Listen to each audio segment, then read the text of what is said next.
Welcome to ప్రయాణం. ప్రస్తుతం మనం పల్నాడు జిల్లా ఎడ్లపాడు మండలం కొండవీడు గ్రామంలోని కొండవీడు కోటకు వచ్చేసామండి. మరి కొండవీడు కోటను ఎక్స్ప్లోర్ చేద్దాం పదండి.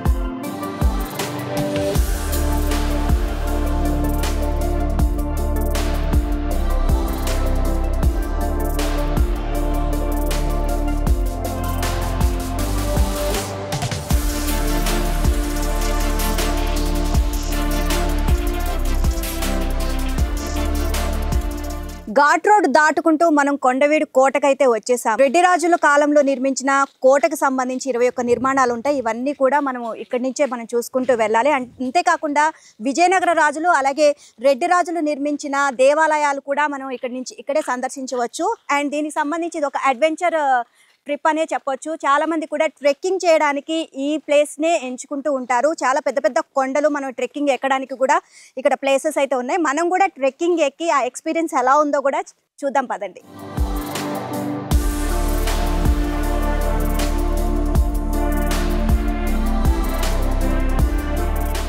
సో ఇది వచ్చేసి పిల్లల ప్లే జోన్ ఏరియా అన్నమాట. అండ్ కిడ్స్ కూడా మనకి చిన్నపిల్లలు కూడా వస్తూ ఉంటారు కాబట్టి వాళ్ళ కోసమని ఇక్కడ మొత్తం ప్లే ఏరియా లాగా అరేంజ్ చేశారు. అండ్ ఇంకొక విషయం ఏంటంటే ట్రెక్కింగ్కి సంబంధించి మాత్రం కిడ్స్ని అలో చేయరండి. అండ్ ఎక్కువగా కాలేజ్ స్టూడెంట్స్ వీళ్ళు మాత్రమే ఎక్కువగా వస్తూ ఉంటారు. అండ్ పిల్లల్ని ట్రెక్కింగ్ ప్లేస్కి మాత్రం అలో చేయమని చెప్పేసి చెప్తారనమాట. అండ్ మనం ఇక్కడికి రావాలంటే కింద మనకి ఘాట్ రోడ్ దగ్గర స్టార్ట్ అయ్యే ముందే మనకి ఎంట్రన్స్ ఉంది కదా, అక్కడే మనకి టికెట్స్ ఇస్తారనమాట. టికెట్స్ తీసుకొని మనం ఈ ప్లేస్కి అయితే రావాల్సి వస్తుంది. మొత్తం కూడా చాలా అందంగా మొత్తం చుట్టూతా గ్రీనరీ అనమాట. మధ్యలో ఈ కొండ చిన్నపిల్లల కోసం చాలా బాగా అరేంజ్ చేశారనే చెప్పొచ్చు.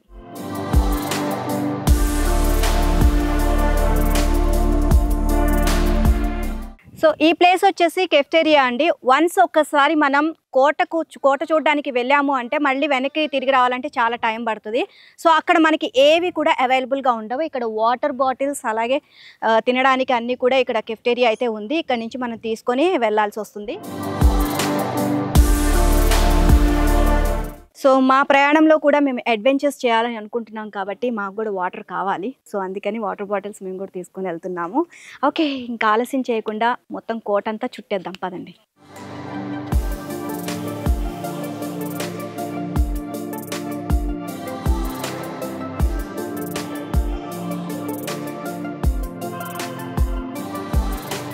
ఈ అందమైన ప్రకృతి మధ్య అట్లా నడుచుకుంటూ వస్తుంటే మనకు కోట నిర్మాణాలన్నీ కూడా దర్శనమిస్తాయి. దానికి ముందుగా మనకు రెడ్డి రాజుల్లో ఒకరైన ఇక్కడ అనవేమం రెడ్డి అనే రాజు విగ్రహం అయితే ఇక్కడ ప్రతిష్ఠించడం జరిగింది. చాలా భారీ విగ్రహాన్ని అయితే ఇక్కడ నిర్మించారు. కొండరెడ్డి రాజు అనవేమారెడ్డి రాజు విగ్రహం ఇది. సో ఒకసారి మీరు కూడా చూడండి. 14వ శతాబ్దంలో రెడ్డి రాజులు పరిపాలించిన ఈ కోటలో అందులో ఒకరు ఈ అనవేమారెడ్డి. సో ఇక్కడ అనవేమారెడ్డి రాజు విగ్రహం చూసాం కదా మనకి రైట్ సైడ్ లో. ఈ లెఫ్ట్ సైడ్ లో చూస్తే అతి అద్భుతమైన అతి పురాతనమైన ఒక మండపం కనిపిస్తుంది. అది ఎవరిది అనుకుంటున్నారా? యోగి వేమనది, ప్రజాకవి వేమన. ఇక్కడ ఉంటున్న వారు స్థానికులు ప్రజాకవి వేమన ఇక్కడే జన్మించారు అని చెప్తారు. కొంతమంది ఏమో కాదు, ఈ మండపంలో కొన్ని రోజులు ఇక్కడే ఉండి ఎన్నో పద్యాలు రాశారు అని చెప్పేసి చెప్తూ ఉంటారు. ఏదేమైనప్పటికీ ఇక్కడ యోగి వేమన నివాసం ఉన్నారు అని మాత్రం తేటతెల్లమవుతుంది. అండ్ దీనికి సంబంధించిన మండపం వద్దకు మనం వెళ్దాము. ఆ మండపం ఎలా ఉందో అనేది తెలుసుకుందాం పదండి.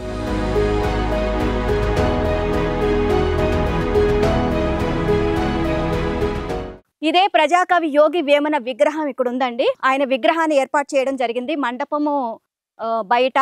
అండ్ ఆయన రాసిన కొన్ని పద్యాలను కూడా ఇక్కడ మనకి పొందుపరిచారు కూడా. ఇక్కడ చూడొచ్చు మనం. వేమన 17-18 శతాబ్దాల మధ్య కాలంలో జీవించి ఉంటాడని పలువురు పండితులు ఇక్కడ అభిప్రాయపడుతున్నారు.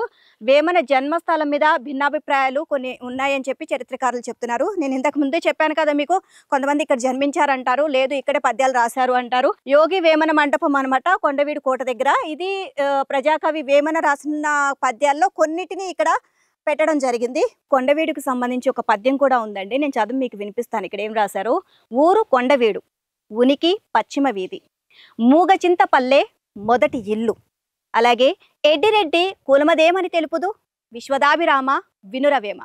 సో ఇలా ఎన్నో పద్యాలు, కొన్ని వేల పద్యాలు యోగి వేమన రాశారు. అది మన అందరికీ తెలుసు. చాలా పద్యాలు కూడా మనం చిన్నతనంలో చదువుకున్నాం కూడా.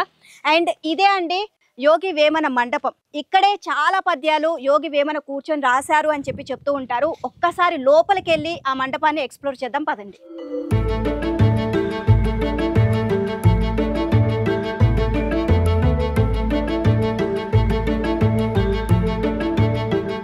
చాలా వరకు కూడా ఈ నిర్మాణాలు శిథిలావస్థకు చేరుకున్నాయి. ఎందుకంటే కొన్ని వేల శతాబ్దాల క్రితం నిర్మించిన కట్టడాలు కాబట్టి చాలా వరకు శిథిలావస్థకు చేరుకున్నాయి. ఈ కట్టడాలు వచ్చే పర్యాటకులకు అందరికీ తెలియడం కోసమని గవర్నమెంట్ అన్నిటినీ కూడా క్షుణ్ణంగా ఈ విధంగానే ఉంచిందనమాట. ఎక్కడా కూడా వీటిని శిథిలావస్థకు చేరుకున్నా సరే పర్యాటకులు అందుబాటులో ఉండే విధంగా ఇక్కడ తీర్చిదిద్దిందని చెప్పాలి.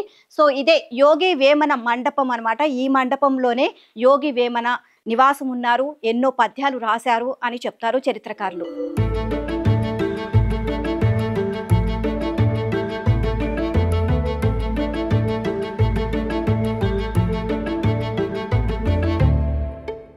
సో ఇక్కడ మీరు చూస్తున్నారు కదా, రెడ్డి రాజుల కాలంలో ఏ రెడ్డి రాజులు ఎంతెంత కాలం ఈ కోటను పరిపాలించారు అనేది తెలియడం కోసం వారి చరిత్రకు సంబంధించి కూడా మొత్తం ఇక్కడ మనకి సైన్ బోర్డ్స్ అయితే పెట్టడం జరిగింది. వచ్చిన పర్యాటకులందరూ కూడా ఈ కోట గురించి, వీటి చరిత్ర గురించి ఇక్కడ చదువుకొని వెళ్తారు.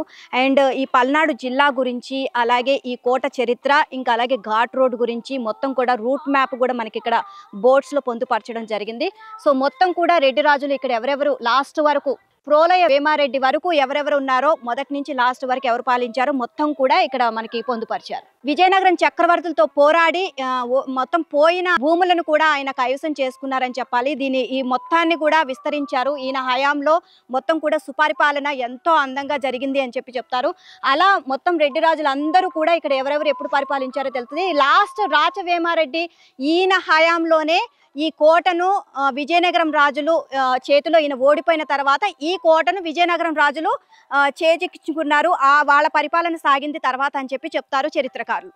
సో అప్పటి కాలంలో ఉన్న కవులు వీళ్ళేనండి. ప్రబంధ పరమేశ్వరుడు ఎర్రప్రగడ, ఎర్రన అని పిలుస్తారు. అలాగే కవి సార్వభౌమ శ్రీనాథుడు అనమాట. సో వీళ్ళకి సంబంధించి కూడా వీళ్ళు ఎంతకాలం వరకు ఉన్నారు అనేది కూడా ఇక్కడ రాయడం జరిగింది. సో వచ్చిన టూరిస్టులు కూడా చదువుకొని వీళ్ళ గురించి కూడా తెలుసుకునే విధంగా ఇక్కడ పర్యాటకుల కోసం గవర్నమెంట్ ఈ విధంగా ఇక్కడ చేయడం జరిగింది. అండ్ ఇక్కడ మనం చూసినట్లయితే కనుక అరణ్య పర్వ శేషభాగాన్ని పూరించి ఎర్రన రచనలన్నీ ప్రోలయ వేమారెడ్డి ఆస్థానంలోనే జరిగాయి అని కూడా ఇక్కడ పొందుపరిచారు. కవి సార్వభౌమ శ్రీనాథుడు కూడా ఈయన కూడా గొప్ప కవి అండి. ఇతడు కొండవీటి ప్రభువు పెదకోమటి వేమారెడ్డి ఆస్థానంలో విద్యాధికారిగా పనిచేశారని కూడా చరిత్ర చెబుతుంది.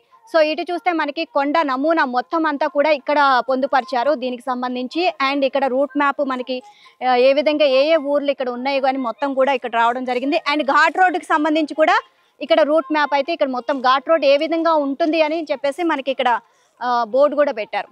సో ఇంకా దీనికి సంబంధించి ఇంకా చాలా 21 కట్టడాలు ఉన్నాయండి. మ్యాక్సిమము అవన్నీ కవర్ చేయడానికి అయితే ట్రై చేద్దాం మనము. సో ఆ కట్టడాలు ఏంటి అనేది చూద్దాం పదండి.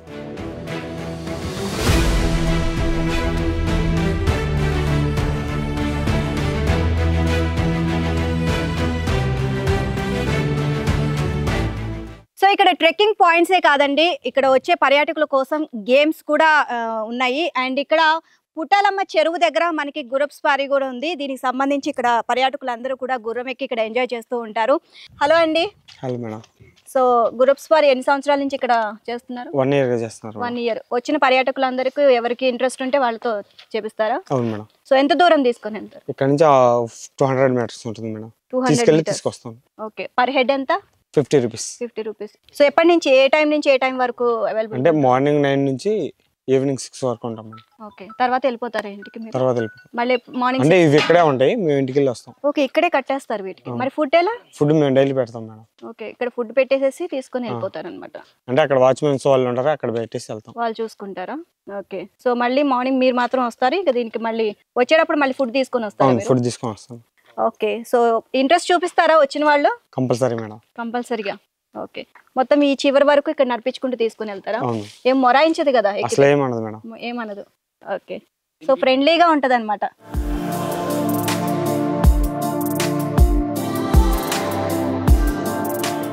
హాయ్.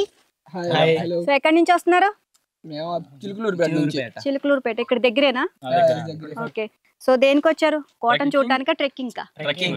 ఓ ట్రెక్కింగ్ వచ్చారు. సో మొత్తం ఫ్రెండ్సా? అందరం ఫ్రెండ్స్, కాలేజ్ ఫ్రెండ్స్. కాలేజ్ డుమ్మా కొట్టొచ్చారా మామూలుగానే వచ్చారా? డుమ్మా కొట్టే వచ్చారా? Okay nice. సో ఇంకా ఏమేమి చూద్దామని ఇక్కడికి వచ్చారు ట్రెక్కింగ్ కాకుండా? ప్లేస్ బాగుంది అంటే చాలా ఇప్పటి నుంచి వస్తూనే ఉన్నాం, చిన్నప్పటి నుంచి తెలిసిన వాళ్ళు ఉన్నారు. అది కాక ట్రెక్కింగ్ మాకు చాలా ఇష్టం. ఫ్రెండ్స్ అందరు గ్యాదర్ అయ్యి అప్పుడప్పుడు అలా తిరుగుతుంటాం. అలా ఇక్కడికి వచ్చాం. ఫ్రెండ్స్ అందరితో కలిసి ట్రెక్కింగ్ చేస్తే సూపర్ గా ఉంటుంది కదా ఎక్స్పీరియన్స్. ఎంజాయ్ చేయడానికి వచ్చాం. వీకెండ్ అది కాకుండా మంచిగా ఫుల్ ఎంజాయ్ చేసి వీకెండ్ లో కాలేజ్ బంక్ కొడితే ఇంకా సూపర్ గా ఉంటది అంతేగా. ఓకే. అండ్ ఇప్పుడు మరి చాలా కొండలు ఉన్నాయి కదా, ట్రెక్కింగ్ పాయింట్స్ కి ఎంచుకుంటూ ఉంటారు కదా, మీరు ఏ ట్రెక్కింగ్ పాయింట్ ఎంచుకున్నారు? ఏది పెద్దగా ఉంటే అది ఎక్కుదాం అనుకుంటున్నాం. ఏ పెద్దదే తగ్గేదేలే.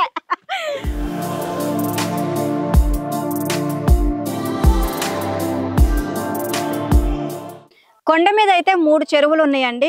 3 చెరువులకు సంబంధించి మనం మాట్లాడితే అప్పట్లోనే టెక్నాలజీ బాగా యూస్ చేశారని చెప్పొచ్చు. ఒక చెరువు బాగా నిండిన తర్వాత మళ్ళీ ఆ వాటర్ ఎక్కడ వేస్ట్ అవ్వకుండా మళ్ళీ ఆ వాటరు వేరే చెరువులోకి వెళ్ళే విధంగా ఇక్కడ టెక్నాలజీ యూస్ చేశారు. అంటే గొలుసు కట్టు చెరువుల్లాగా ఇక్కడ నిర్మించడం జరిగింది. ఇంతకుముందు మనం చెరువుల గురించి మాట్లాడుకున్నాం కదా, 3 చెరువులని. అందులో ఇది ఒకటి. ప్రకృతి మధ్యలో అందమైన చెరువు, చాలా ఆహ్లాదకరంగా ఉంది ఇక్కడ ప్రాంతం అయితే. సో పర్యాటకులను అలాగే నేచర్ని ఇష్టపడే వాళ్ళు ఈ ప్లేస్ని బాగా ఇష్టపడతారని చెప్పొచ్చు. సో మనం ట్రెక్కింగ్ చేసి అలసిపోతే కనుక ఇక్కడ సేద తీరడానికి ఒక మంచి ప్లేస్ అయితే ఉంది. అండ్ పర్యాటకుల్ని ఈ ప్లేస్ అయితే ఎంతగానో ఆకట్టుకుంటుంది. సెల్ఫీస్ అలాగే ఫొటోస్ దిగడానికి ఇది చాలా బ్యూటిఫుల్గా ఉంది. చుట్టూతా కూడా మనకి వెదురు చెట్లు అయితే ఎంతో ఆహ్లాదకరాన్ని ఇస్తున్నాయనే చెప్పొచ్చు. అండ్ నాకు ఈ ప్లేస్ అయితే చాలా హాయిగా చల్లగా, ఇప్పటి వరకు ఎండలో తిరిగాం కదా, ఇక్కడ కూర్చునేసరికి ఎంత ప్రశాంతంగా ఉందో. సో కాసేపు నేచర్ చూస్తూ ఎంజాయ్ చేద్దామండి.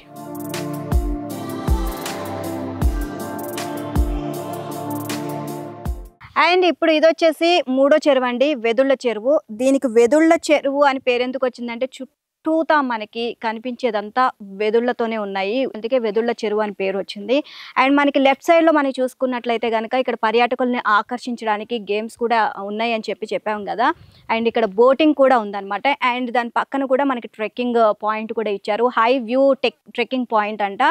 అండ్ ఇక్కడ బోటింగ్ సంబంధించి మనం చూసినట్లయితే అక్కడ కూడా వెదుర్లతో చాలా అందంగా డెకరేట్ చేశారని చెప్పొచ్చు. అందుకే ఇక్కడ వెదుళ్ళ చెరువు ఇటువైపు నుంచి ఉంటుంది అని చెప్పేసి మనకి సింబాలిక్గా వెదుర్లతో ఇక్కడ ఎంట్రన్స్ లో పెట్టడం జరిగింది.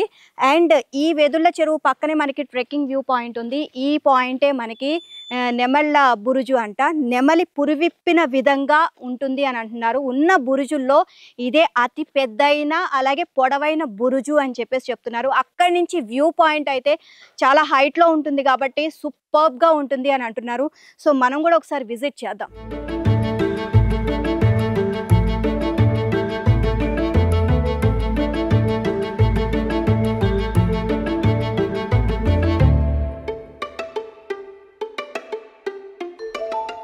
వెదుళ్ళ చెరువు దగ్గర మనకి వ్యూ పాయింట్ ఉంది కదా, సో ఆ వ్యూ పాయింట్కే వచ్చాం మనం. సో ఇదే వెదుళ్ళ చెరువు. ఇక్కడ మనం చూసినట్లయితే వ్యూ సూపర్గా ఉందండి. అండ్ చుట్టూతా దట్టమైన అడవి, మధ్యలో అందమైన చెరువు. చూస్తున్నారు కదా ఎంత బ్యూటిఫుల్గా ఉందో. అండ్ పర్యాటకుల్ని ఆకట్టుకోవడానికి ఇక్కడ బోటింగ్ కూడా ఉంది. బోటింగ్, కయాకింగ్ ఇక్కడ ఏర్పాటు చేశారు. అందరూ కూడా ఇక్కడ వచ్చిన పర్యాటకులు బోటింగ్ కూడా చేస్తున్నారు. అండ్ సూపర్బ్ ఎక్స్పీరియన్స్ అని చెప్తున్నారు అందరూ కూడా.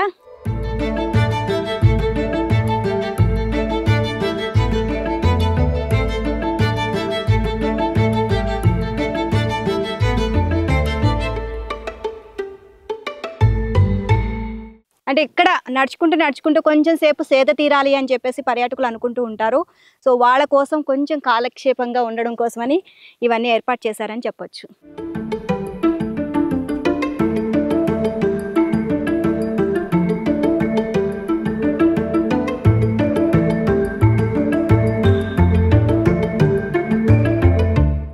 సేఫ్టీ పరంగా చాలా జాగ్రత్తలు తీసుకుంటున్నారని చెప్పాలి. చూస్తున్నారు కదా, ఎక్కడికక్కడ సేఫ్టీ బోర్డ్స్ అయితే పెట్టారు. ఏ విధంగా సేఫ్గా ఉండాలి అని చెప్పేసి కొన్ని ఇన్స్ట్రక్షన్స్ కూడా ఇస్తున్నారు. అండ్ చెరువు కాబట్టి స్లిప్ అయ్యే అవకాశం ఉంది, ఇక్కడ కొన్ని జాగ్రత్తలు తీసుకోండి అని చెప్పేసి మనకి ఇంటిమేట్ చేస్తున్నారు. అండ్ స్టార్టింగ్ నుంచి కూడా మనం చూసుకున్నట్లయితే ఘాట్ రోడ్ దగ్గర కూడా మనకి అంటే హెచ్చరిక బోర్డులు పెడుతున్నారు అనమాట. ఘాట్ రోడ్డు కదా, కొంచెం జాగ్రత్తగా నెమ్మదిగా వెళ్ళండి, మలుపులు ఉంటాయి, అలాగే పైనుంచి కొండ చర్యలు విరుగుపడతాయి. ఇలా ప్రతి ఒక్క చోట కూడా మనకి అలర్ట్ చేస్తున్నారని చెప్పొచ్చు. ఇక్కడ మనకి బోటింగ్ చేసుకుంటున్నారు, చాలా మంది పర్యాటకులు ఇక్కడికి వస్తూ ఉంటారు కదా. ఈ బోటింగ్ సంబంధించి కూడా జాగ్రత్తలు తీసుకోండి అని చెప్పేసి ఇగో మనకి ఇలా బోట్స్ కూడా పెట్టడం జరిగింది.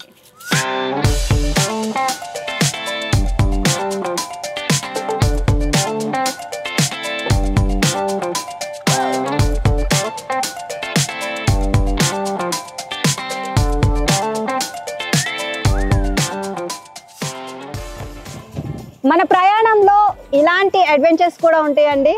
సో ఈ ఎక్స్పీరియన్స్ కూడా ఉండాలి కదా మన ప్రయాణంలో, అందుకే మేము బోటింగ్ కూడా చేస్తున్నాము.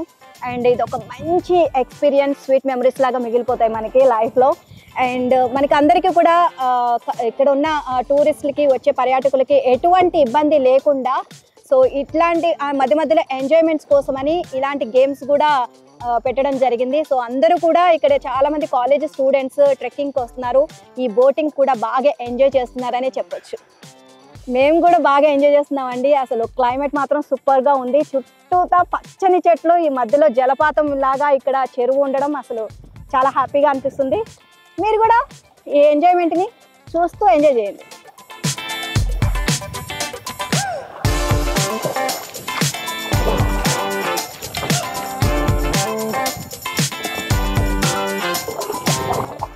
సేఫ్టీ ప్రికాషన్స్ అయితే కంపల్సరీగా తీసుకుంటున్నారండి. ఇక్కడ వచ్చే టూరిస్టులకి కానీ ఇక్కడ మొత్తం కూడా ఎవరైనా బోటింగ్ చేయాలి అనుకుంటే కనుక కంపల్సరీగా లైఫ్ జాకెట్స్ మాత్రం వేసుకోవాలని చెప్తున్నారు.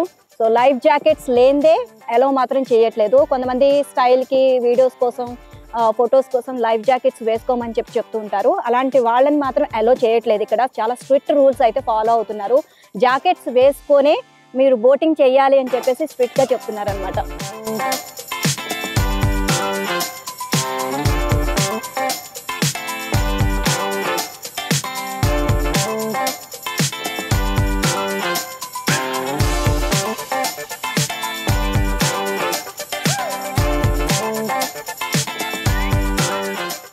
ఈ కొండవీడు కోట ప్రాంతం దట్టమైన అటవీ ప్రాంతం, కొండల ప్రాంతం. ఇక్కడికి రావడానికి ఎవరు కూడా సాహసించేవాళ్ళు కాదు, ధైర్యం కూడా చేసేవాళ్ళు కాదు. కానీ ఒక్కరే ఒకరు సాహసించి ఆయన ధైర్యాన్ని చూపించి ఈ పర్యాటక ప్రదేశాన్ని పర్యాటకులకు అందుబాటులోకి తీసుకొచ్చారు. ఆయనే కొండవీడు అభివృద్ధి పర్యాటక కన్వీనర్ కొల్లి శివారెడ్డి గారు. Hello sir. నమస్తే. నమస్తే సార్. మేము కొండవీడు కోటకి వచ్చి ఏదో జస్ట్ షూట్ చేద్దాము ఇక్కడ ప్రాంతాలని అది ఇది అని అనుకున్నాము. ఎంతో చరిత్ర ఉంది అని తెలుసుకొని వచ్చాం. బట్ ఇక్కడ తెలిసిన వాళ్ళు ఎవరైనా ఉంటే వీటి చరిత్ర గురించి కొంత అయితే తెలుసుకున్నాం మనం.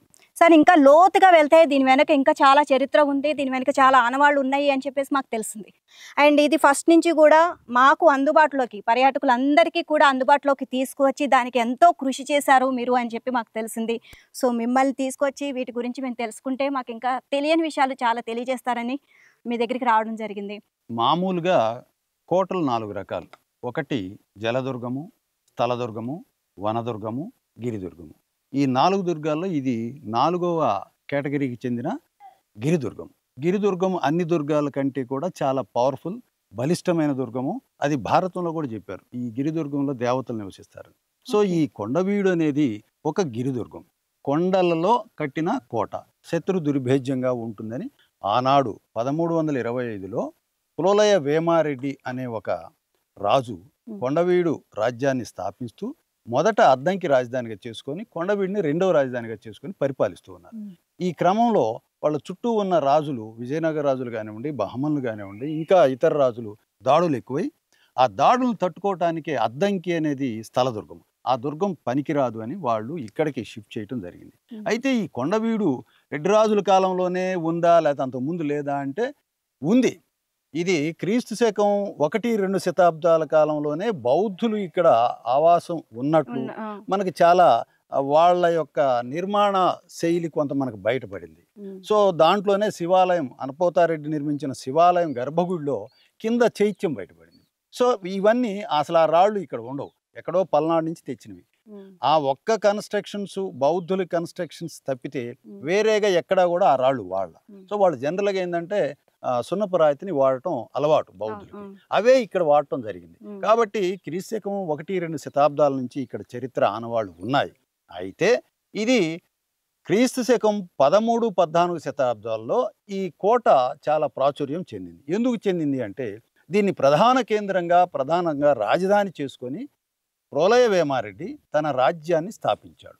సో ఈ రాజధానిని 1353లో తన కుమారుడు, అంటే ఇద్దరు కుమారులు ప్రోలయ వేమారెడ్డికి, అనపోతారెడ్డి అనవేమారెడ్డి, ఈ పెద్ద కుమారుడైన అనపోతారెడ్డి 1353కి ఈ దుర్గాన్ని కంప్లీట్ చేసి అద్దంకి నుంచి రాజధాని ఇక్కడికి కంప్లీట్గా షిఫ్ట్ చేశాడు. సో ఆ విధంగా శత్రుదుర్భేద్యమైన నిర్మాణం చేసిన రాజు ఎవడు అంటే అనపోతారెడ్డి, ఆయన తమ్ముడు అనవేమారెడ్డి, వాళ్ళిద్దరు కలిసి కట్టినట్లే చెప్పాలి అంటే. సో ఆ విధంగా ఇది ఒక శత్రుదుర్భేద్యమైన గిరిదుర్గం. ఇది మనకి ప్రాచీన కాలం నుంచి ఎంతో చరిత్ర ఉంది. ఇక్కడ ఎంతో మంది కవులు పండితులు ఉన్నారు. అద్దంకి రాజధానిగా చేసుకొని పరిపాలించేటప్పుడు ఎర్రాప్రగడ మనకి తెలుసు, నన్నయ, తిక్కన, ఎర్రన అనే 3 కవులు ఉన్నారు. కవిత్రయం అంటారు వారిని. తెలుగు ఆంధ్రీకరించారు సంస్కృత భారతాన్ని. సో చివరి ఆంధ్రీకరణ జరిగింది ఎవరు అంటే ఈ కొండవీడు రాజుల యొక్క ఆస్థాన కవి అయిన ఎర్రాప్రగడ భారతాన్ని పూర్తి చేశాడు. అలా శ్రీనాథుడు మనకు తెలియని వ్యక్తి కాదు, ఆయన మహాకవి, కవి సార్వభౌమ శ్రీనాథుడు అంటారు. సో ఆయన ఎన్నో గ్రంథాలు. సో ఇలా ఎంతో మంది కవులను పోషించిన ప్రాంతం ఇది. ఇలాంటి ప్రాంతానికి ప్రజల్లో ఎంతో ప్రాచుర్యం ఉన్నప్పటికీ ఇక్కడ చేరుకోవటానికి కష్టంగా ఉండేది. సో ఆ చేరుకోవటం ఎలా అనేదే ఇక్కడ పెద్ద సమస్య. సో ఘాట్ రోడ్డు వేస్తే తప్పితే ఇక్కడ ప్రజలు విరివిగా రావటానికి వీలు లేదు, సునాయాసంగా రావడానికి వీలు లేదు అని నాకు చిన్నప్పటి నుంచి ఒక కోరిక. తిరుమల వెళ్ళినప్పుడల్లా మనకు కొండవీడు కూడా ఇలా అయితే బాగుండు అనే ఒక మనసులో ఒక కోరిక ఉండేది. అయితే మనం చాలా చిన్న స్థాయి వ్యక్తులం కాబట్టి అప్పట్లో ఏం ఆలోచించలేదు. అయితే 2003-4 ప్రాంతాల్లో ప్రభుత్వం కొంత దీని మీద శ్రద్ధ వహించడం, ఆ తరువాత వెనక్కి వెళ్ళటం జరిగింది. సో ఈ క్రమంలో నేను 2004 నుంచి కంప్లీట్గా దీని మీద శ్రద్ధ పెట్టి ఏ విధంగానైనా ఘాట్ రోడ్డు వేస్తే ఇక్కడ బ్రహ్మాండంగా ఒక పర్యాటక కేంద్రం రూపుదిద్దుకుంటుందని భావించి 2004 నుంచి 2013 వరకు అవిరళంగా కృషి చేసి ఇది వాస్తవానికి గిరిదుర్గమే కానీ ఆర్కియాలజీ కింద లేదు. మొత్తం కూడా 1906-8 ప్రాంతంలో ఇది రిజర్వ్ ఫారెస్ట్, అప్పటి బ్రిటిష్ ప్రభుత్వం రిజర్వ్ ఫారెస్ట్ చేస్తూ దీన్ని ఎవరైనా ఇక్కడ అబ్జెక్షన్స్ ఉన్నాయా ఆర్కియాలజీకి సంబంధించి కానీ మతపరమైన అంటే ఎవరు అబ్జెక్షన్ చెప్పాల. అందువల్ల వాళ్ళు ఏం చేశారంటే బ్రిటిష్ ప్రభుత్వం దీన్ని రిజర్వ్ ఫారెస్ట్లో పెట్టేసింది. ఓన్లీ కొండవీడు కోట అనే పేరు మాత్రమే ఉంది తప్పితే ఇది మొత్తం కూడా రిజర్వ్ ఫారెస్ట్. ఈ రిజర్వ్ ఫారెస్ట్ నుంచి మనం రిజర్వ్ చేయాలి. ఇది సెంట్రల్ గవర్నమెంట్ పర్మిషన్ ఇస్తే తప్పితే ఈ రోడ్డు రావడానికి వీలు లేదు. స్టేట్ గవర్నమెంట్కి అధికారం లేదు, ఓన్లీ ట్రస్టీయే స్టేట్ గవర్నమెంట్. కాబట్టి సెంట్రల్ గవర్నమెంట్ది మనం అప్రోచ్ అయ్యి 2004 నుంచి 2013 వరకు అప్రోచ్ అయ్యి 2010-11లో మనం పూర్తి చేసాం.